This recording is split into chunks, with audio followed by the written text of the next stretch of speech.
Hello everyone, I'd like to show you today the core mechanics of my September 1939 game called In Force to Heaven, which might of you have seen in a trailer which I posted on the Wargamers group and YouTube a few days ago. At first, forgive me glance, this is the best I can achieve for now. For second, if you probably hear any of this, there's a great construction going on under my window, so there might be some noises from outside. So today I want to show you the mechanics, the concepts that are not well known, that are basically new. I've played many war games for many years, but I haven't seen anything like this. So those are my new ideas, and I'd like to explain shortly how they work. But first, let me introduce what this game is actually. This is the first campaign of Second World War, the campaign of Poland, which is often known as, let's say, the Great German and Soviet Raid. And for Polish side, there's nothing much really to do. What I try to do is to show it from a little different angle, which includes the political stance and the Polish defense plan and some of German problems which appeared in this campaign. Like it is said the French campaign 1940 and the Dunkirk raid would not be possible if Germans didn't have experience from Poland. And some problems, tactical and operational, will appear here. So this is the first thing. The second thing, which makes this a game, is really variety of decisions on Polish side. But about those, I will tell you in another video. I'm going to post series of rules videos and concept videos. For now, to keep this movie as short as possible, I'm gonna introduce you into core unit mechanics. So, oh, and one more thing. If you ask yourself, okay, so the Polish campaign is really one-sided, I always say think about all of the Bulge games, which I really enjoy and I play, including the biggest ones. There is a Last Blitzkrieg, Enemy Action Ardennes, of course, Ardennes 44 from Mark Simonich, and many more. And I always think that in those games, German offensive is really doomed from the start, the same as Poland was doomed.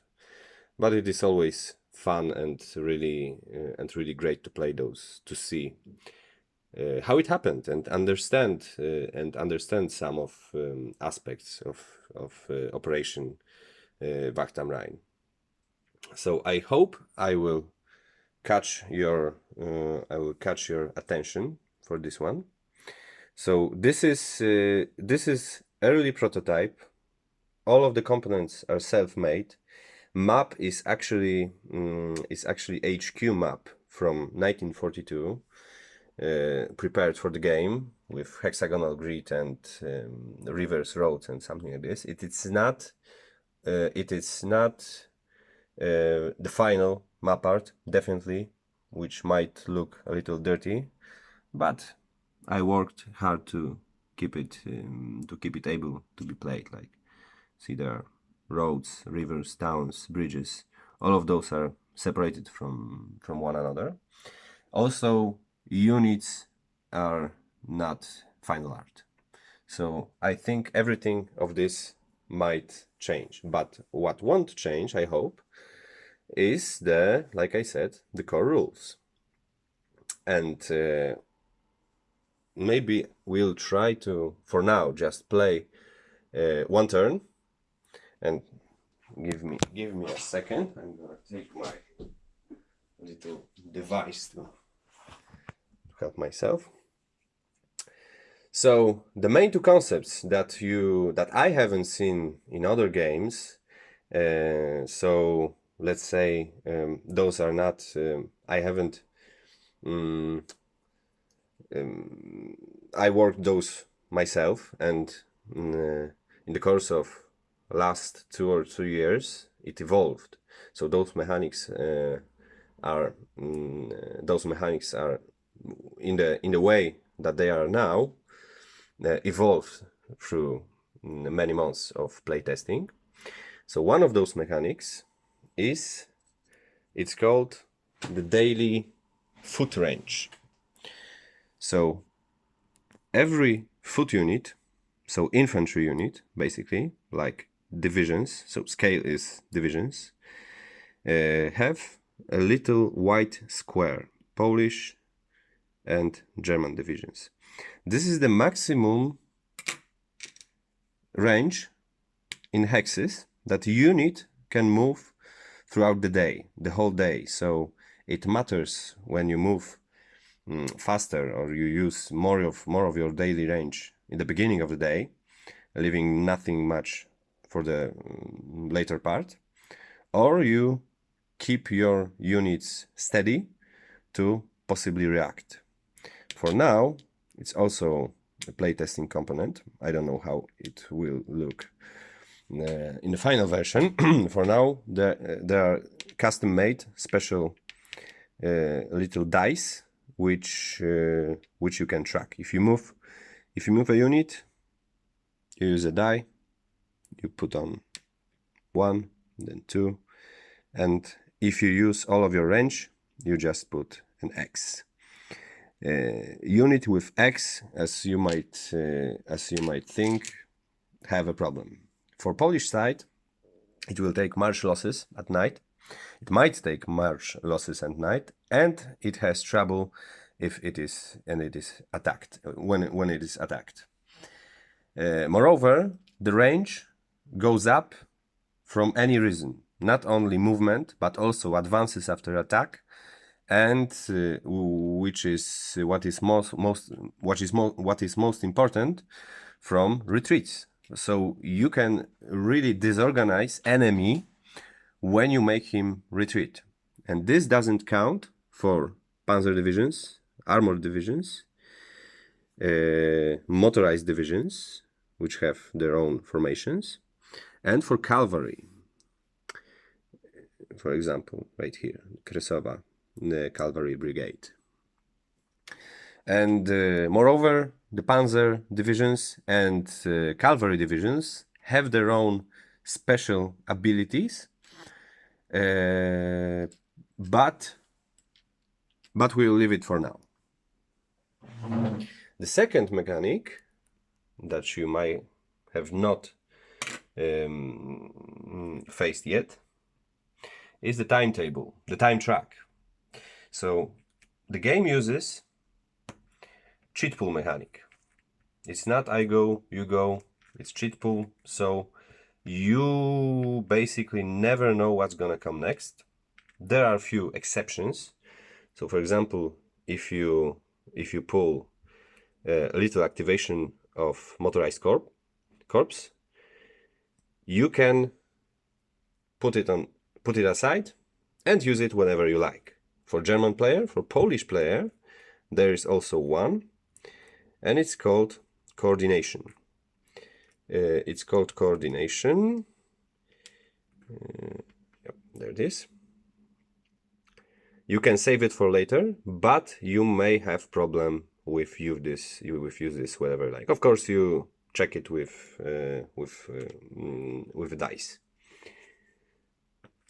So basically, we have time track from 5 AM to 11 PM, and then we have night, and this cheat is very important on this place. Basically, on every 2-hour period of time, you pull a cheat from a cup. For the first cheat of the day, until Germans have initiative, Germans can pick whichever cheat they like. So we have groups of, let's say, size cheats. So for example, those are three sizes. One is German, you probably know this, but I so love this mechanic. One is general activation of the whole front, and this is tightened to the preliminary plans and the great plans before the war and operational and war games, let's say. The second one is activation of one front or of only one army. And the third one is the smallest activation, is the activation of German corps. So difference between those is that they have time when they I can find a word when they, okay, let's say the time track tries to portray the simultaneous events. So if the general activation is conducted, it goes, like you can see a little number here, it goes 4 up on the time track. It means that every activation before 1 p.m. is going to be affected, every German activation is going to be affected by this cheat.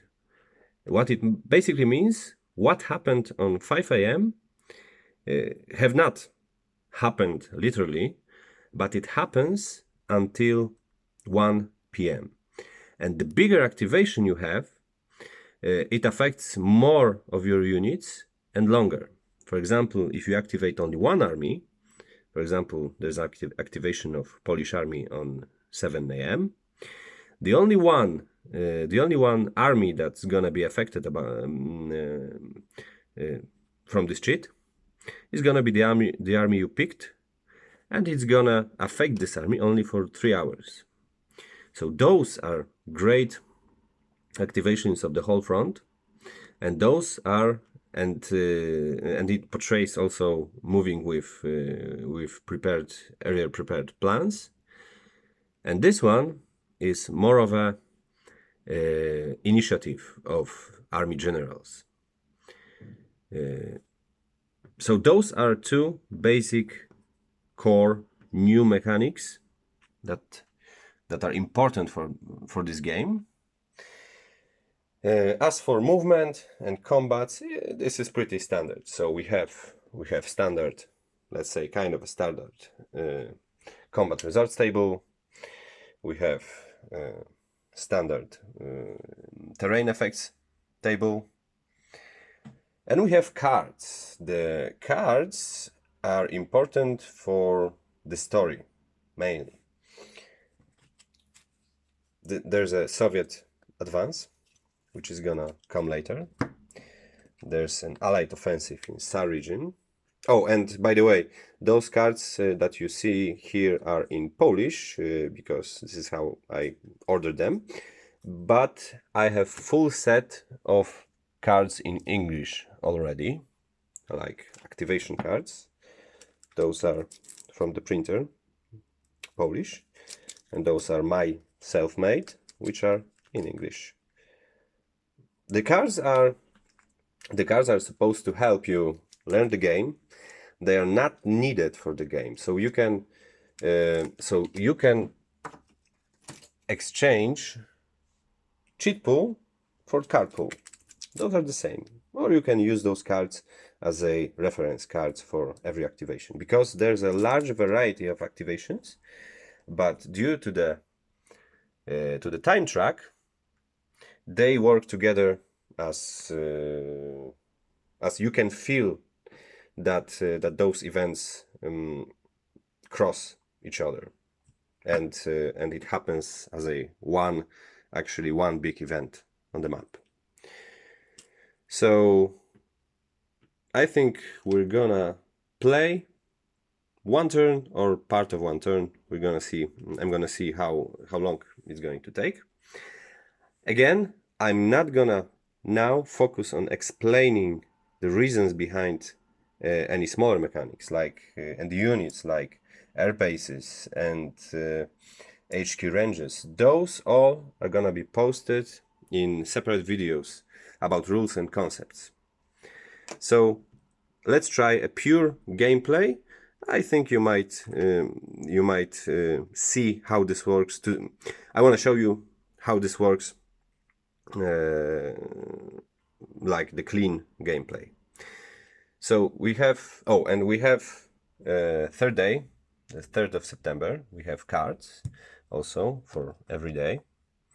Some of the cards are variable. So for example, if you prepare when you prepare main campaign, because there's gonna be set of smaller scenarios, there are some cards that are in 2 versions. So you basically shuffle them and pick and leave only one of them in the calendar deck.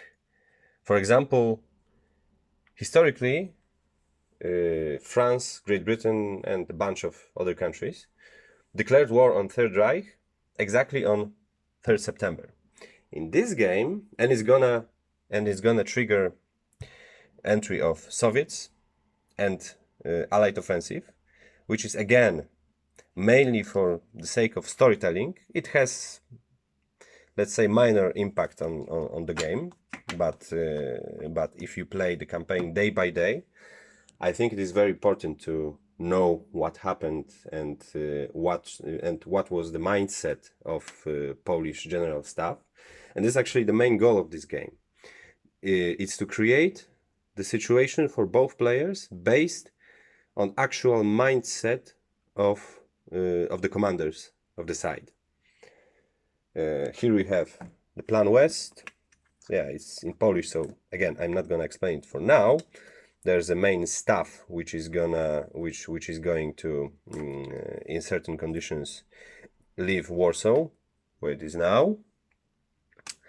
There's a defense of Warsaw created, and the units and the Warsaw Fortress, and then the main staff is gonna take another step towards Romanian bridgehead.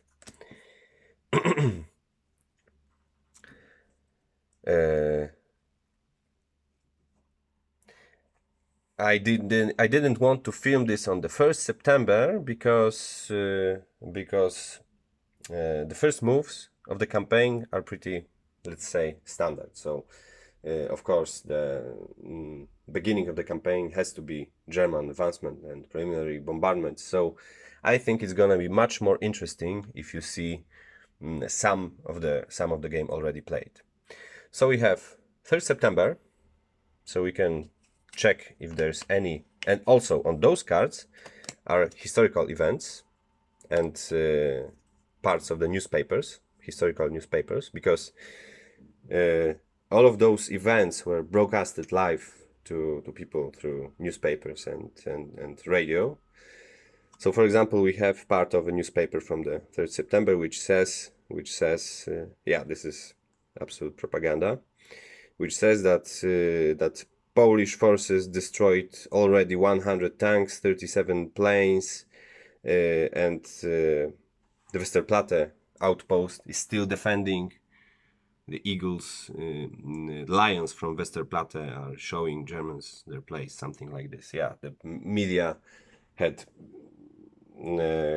really huge impact on Polish morale, and this is in this game actually. If you have higher morale, then you have the greater, let's say, range of possibilities with your armies. And for 3rd September, there's a German attack in Bydgoszcz. It was a group of German partisans who ambushed some Polish forces. So for this event, we roll a die. It's called the Bloody Sunday. You can check it on. You can check this, how it looked really in the real life, in the history. And we roll a die. 4 to 6 means the Polish division in Bydgoszcz is shocked. Yes, it is shocked. So German diversion in Bydgoszcz took its effect. And if we see another cards of the calendar, there are many other events, but not all of those affect the game. It's just for the sake of storytelling. And we have also calendar track, which where you have all of your reinforcement units and possibly some delayed assets that might be destroyed in a battle, for example artillery. So in the sequence of play for now, and this is for the sake again for learning the rules and showing you what my concepts are, the sequence of play has 17 steps. Okay, it looks bad, but believe me, it is not bad as you might think, because some of those steps are really short, and many of those steps can be mixed in just one steps in one step. For example, first step is checking the pool.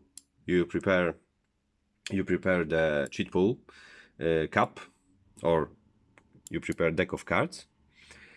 Then you check replacements, reinforcements. It is already done for this turn.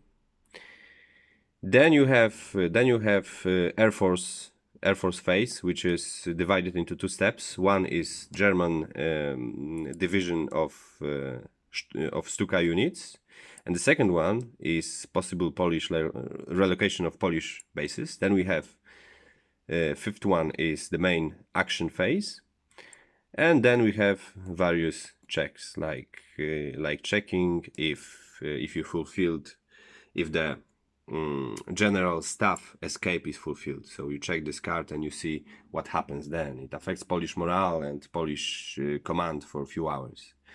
And you check if the next stage of defensive plan is introduced. Then you check, then you basically check. Okay, I'm not gonna focus on this now. Then you check refugees, city clearings, rail movements, night movements, cleanup phase, HQ moves, checks of Polish main morale, let's say spots like Westerplatte or mine laying of the Gdańsk Bay. So those are two basically together, but again, for the sake of learning the game, it is divided into two. And then you basically move the date and check victory conditions. So all of those are probably going to be mixed in, I don't know, 5 or 6 phases. 5 or 6 phases, it's I think it's not, as I know many war games, it's not that bad. So we have now action phase. Everything is prepared. So let's move. So German side until the Polish side announces counteroffensive, which is also skipped in many games about Polish campaign. Germans can pick any activation they want. So let's go with Heeresgruppe Süd. We put this on the time track. Rest of those go to the cup. I'm gonna use cheat pool, not card pool, because cards are in Polish. Oh no, I have English set, but don't bother now. Those go to the cup. And also German side, German player has many possibilities here, because for example, if you pick the general activation for the first move, you might have a problem with the next activations if you get them. What does affection of activation cheat do? Well, basically it cuts the army HQ's ranges, and also it gives negative DRM to combats. So you basically don't want to attack or even move if you have a cheat further on the time track that affects your current activation. So it's 5 a.m.